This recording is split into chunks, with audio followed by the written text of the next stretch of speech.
What's up, everybody? This is MayorHawk, and we are back again with yet another HawkVlog. And today I'm going to talk to you guys about the difference between Marvel comic books, or really just comic books in general, and their movie counterparts. Well, first, I'm going to start off by apologizing that this video is airing on Wednesday instead of Monday, but because of my recording schedule, we had to just move it to a different day. Oh, well, what are you going to do? So today I'm being joined by my personal bodyguard, Drax the Destroyer cardboard cutout. And let's get started. So, like I said, we're holding up to you guys. I think I held up Civil War and Age of Ultron earlier, by accident maybe. But this is the Marvel graphic novel of Avengers Age of Ultron. This is Avengers Age of Ultron, the Blu-ray. This is Marvel Civil War and Marvel's Captain America Civil War. So, why are these so different from each other? Well, first and foremost, we could take the easy way out, and I could talk to you guys about budget limitations and all that stuff between having as many heroes as there really were in the Civil War versus how many heroes we saw in Avengers Age of Ultron.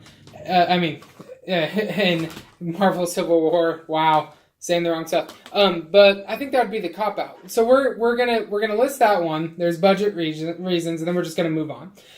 So why are these so different from each other? And for those of you who don't know, for those of you who thought that Avengers Age of Ultron and this book, Avengers Age of Ultron, actually it's just Age of Ultron, it's not even Avengers Age of Ultron, just Age of Ultron. If you guys thought that this book was this movie was this book in cinematic representation, it's not. It really isn't. I'm sorry, guys. My dog is actually crawling at the cardboard cutout of Drax the Destroyer.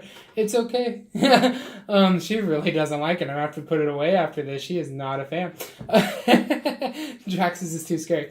If you thought that these were this was the movie version of this, it really isn't. There is so much different. First of all, we don't cover the origin of Ultron in this to try to avoid spoilers. Second of all, how they beat him is completely different. Who's involved is drastically different. It was a lot of post-apocalyptic life with Ultron bringing on sort of an apocalypse event.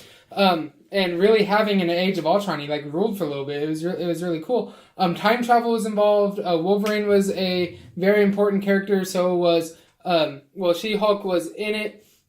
There was characters that were involved that just weren't in the movie version. But the movie version definitely wasn't the story of this with just different characters.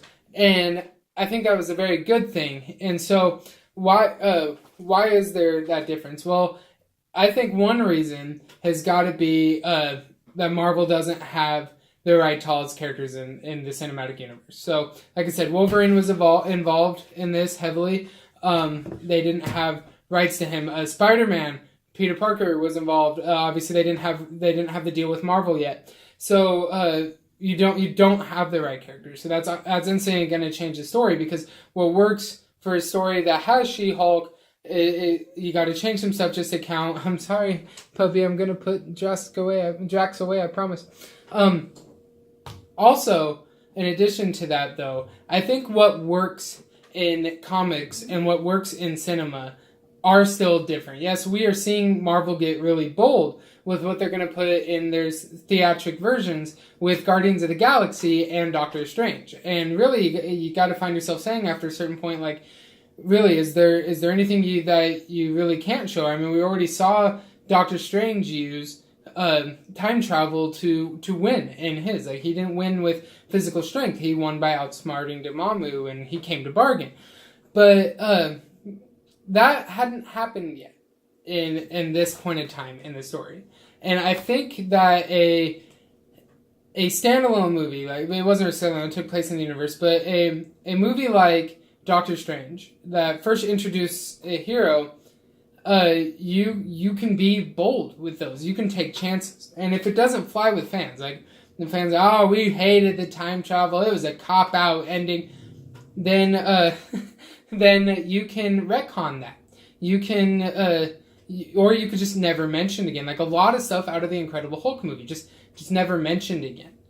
And you can do that. But if it's a big event, like Age of Ultron, then you really can't take the risks with that, because no matter what you do going forward, this was a key moment, unless you do a complete universe reboot with Infinity War, which I don't think that's what Marvel wants. Marvel wants to wrap up a story. They don't want to reboot, I don't believe. And so I think that they really wanted to nail down a story in Avengers Age of Ultron that we could all get behind and follow and enjoy, because they were going to fill a lot of people and want to say this was kind of like a culmination of what we were comfortable with at that point in time. And it did branch out. It did branch out in what we were comfortable with adding in Scarlet Witch and Vision, and having, I don't want to spoil, but what happened with Quicksilver. And it's been long enough. I feel like people should have seen the movie if they're going to see it, but I'm just not going to say stuff like that. So I feel like they pushed about as far as you kind of want to push in a big event like that. With the big events, you want to use what kind of brought you to the dance. You don't want Tony Stark not being Tony Stark, even though you can argue that his personality has changed drastically over the films.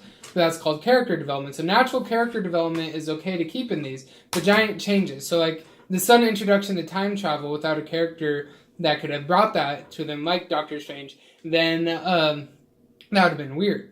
And I don't think it would have flown, really. I don't think it would have flowed with the universe up to that point. And if we shift over to Civil War, you can kind of say the same thing. How you set them up had to be different.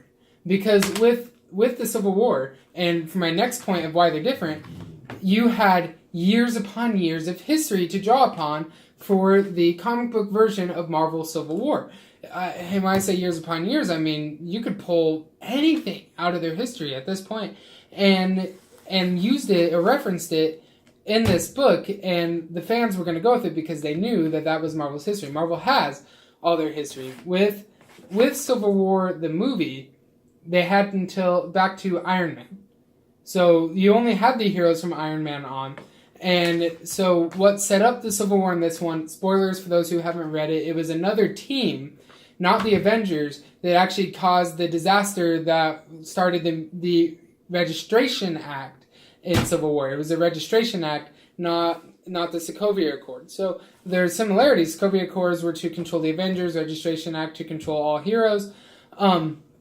And so why they started were different because the universes were different. The histories of those universes were different. So far we have budgetary, we have, which we said was the cop-out answer, we have just what works in cinema, and we have the history that you can set up in the cinema. So with the movies, and I'm using MCU as an example, but you can make this tie with the DCEU as well, in saying that what worked necessarily for Batman versus Superman, the animated movie version, and all the countless times that they've come head to head in the comics, are different for those reasons also. You have the budgetary reasons. You can't afford to include everybody necessarily that you'd want to include for that to copy it.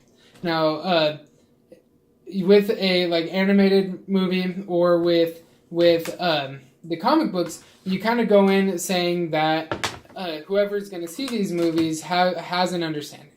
Like the animated movies, your general moviegoers are going to tune in to the right network form. If they are in theaters, it's normally select showings. Then you have to go buy the DVDs. So you're making those for your hardcore fans that know.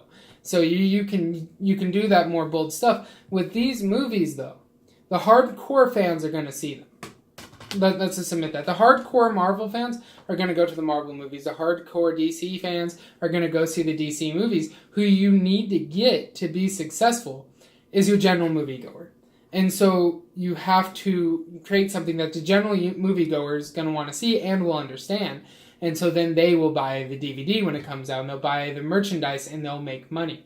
And so we have budgetary, we have what works in cinema, and we have the universes that they have to call upon.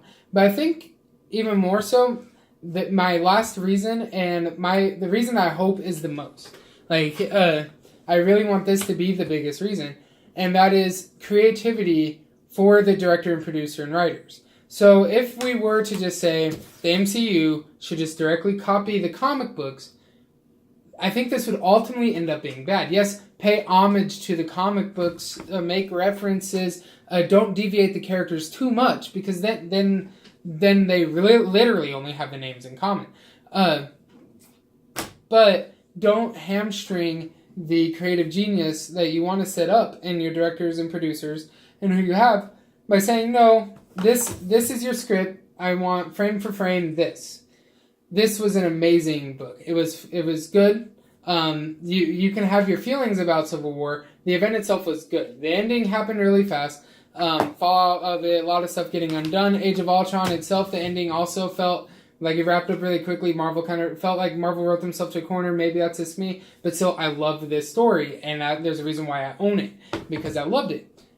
I didn't want this to be the exact same. Because watching all the movies leading up to it, this wouldn't have made sense. It wouldn't have felt right. And also, I didn't want to know the ending walking in. Yes, you know that the good guys are going to come out on top in the end eventually. And since the next Avengers, or there wasn't a direct follow-up that could wrap up the movie, I figured that they were going to defeat Ultron.